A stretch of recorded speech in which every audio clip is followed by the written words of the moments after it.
Straw Hut Media.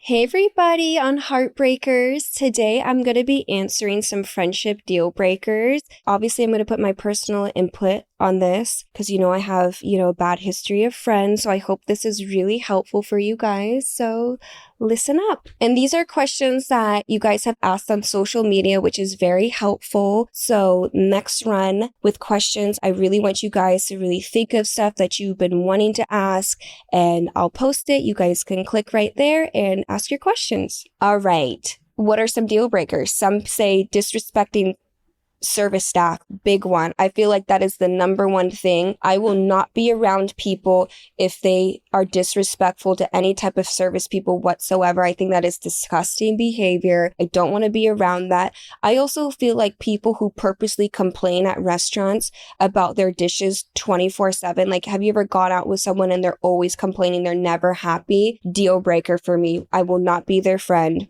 It's a turn off. Nobody wants to be around a negative Nancy. When your best friend hides something from you, regardless of what it is.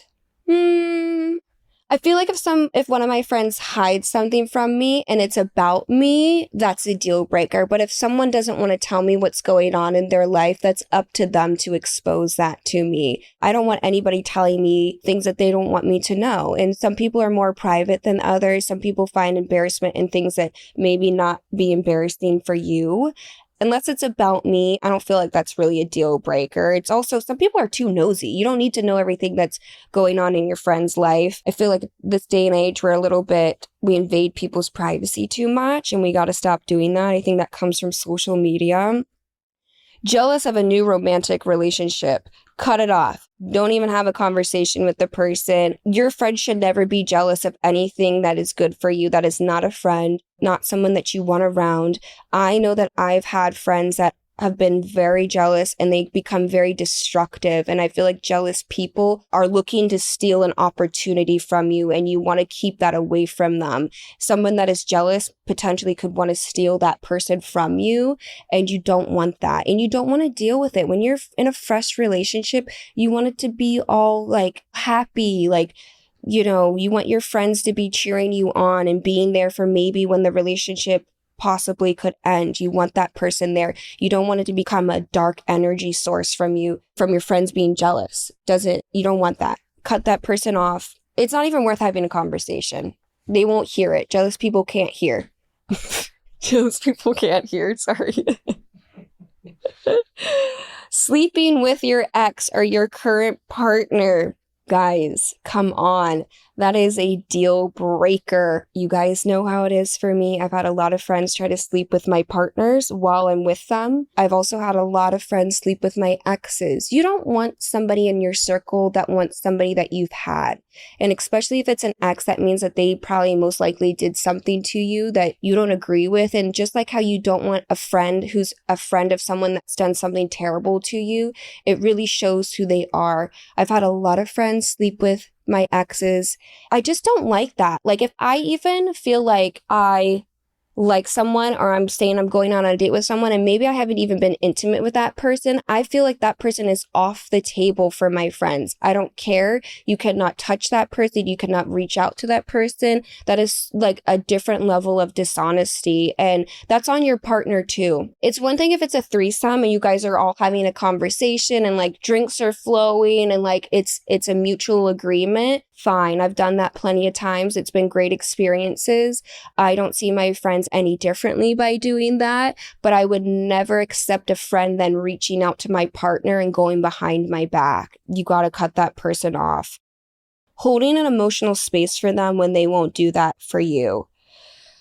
Yeah, one-sided friendships are not good. They're hard to cut off also. They're exhausting.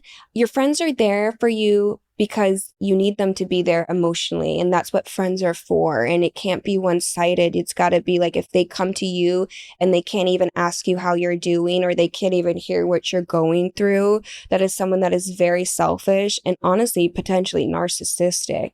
I've definitely had that. I've definitely this year really cleaned up my friend groups that have been like that towards me, because you need that safety net. You need that support system from people. You can't keep that around you at all. It's sad. They gotta learn. They gotta learn that they can't be like that. And the only way they can is by losing friends. Okay. Believing in conspiracy theories. I stopped talking to one of my friends because he believed in weird shit after the lockdowns. Yeah, I try to really stay away from conspiracy theories and also like politics with friends. I feel like some people think that that's important. For me, it's not. I also try to like not force my religious views on people. Like those are the two things where it's like conspiracy, or three things: conspiracy theories, religious, and politic views. I was always taught growing up that like conspiracy theories and stuff like that is like almost like a private thing.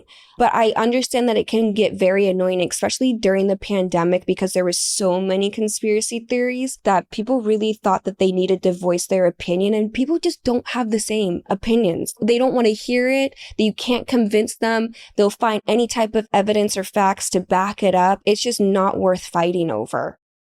Okay, this is a good one. This is actually a really good question, guys, because I feel like this happens a lot to people more than you think. If you had the opportunity to meet someone that you thought you could only meet in your dreams, and you had the chance to meet them in real life, how would you stay calm and not be nervous?